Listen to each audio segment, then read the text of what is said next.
আসসালামু আলাইকুম। Welcome to Lovely's kitchens.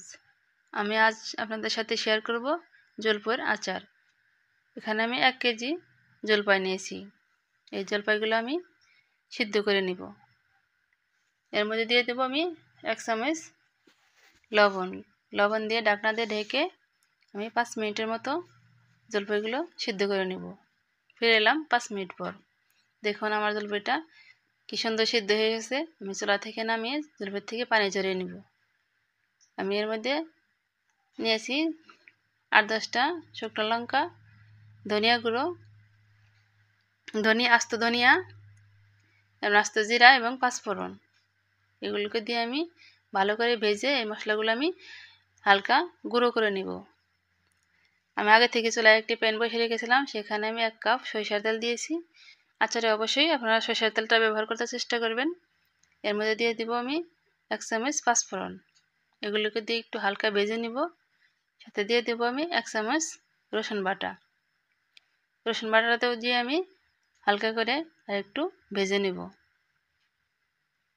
এর মধ্যে দিয়ে দেব আমি যে জলপাইগুলোকে আমি একটু চেটকে নিয়েছি, এগুলোকে দিয়ে 2 মিনিটের মতো তেলের সাথে কষিয়ে নেব।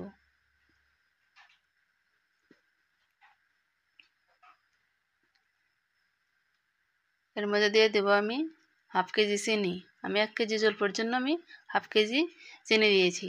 যদি আপনারা মিষ্টি কমে বাড়িয়ে নিতে পারেন।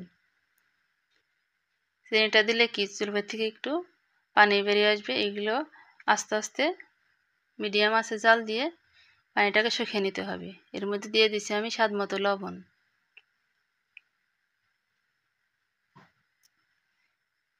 আমি গুঁড়ো করা মশলাগুলো দিয়ে দিব।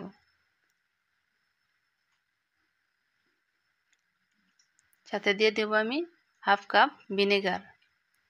আচারে ভিনেগারটা অবশ্যই দিবেন, কারণ ভিনেগারটা দিলে আচারটা দীর্ঘদিন সংগ্রহ করা যায়।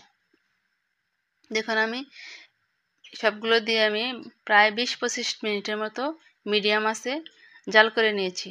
আমার আচারটা প্রায় রেডি হয়ে এসেছে। দেখতেই পাচ্ছেন আমার আচারটার কীরকম কালার হয়েছে। যদি আমার ভিডিওটা ভালো লাগে তাহলে প্লিজ একটা লাইক এবং আমার চ্যানেলটাকে সাবস্ক্রাইব করে দিবেন এবং বন্ধুদের সাথে শেয়ার করতে ভুলবেন না।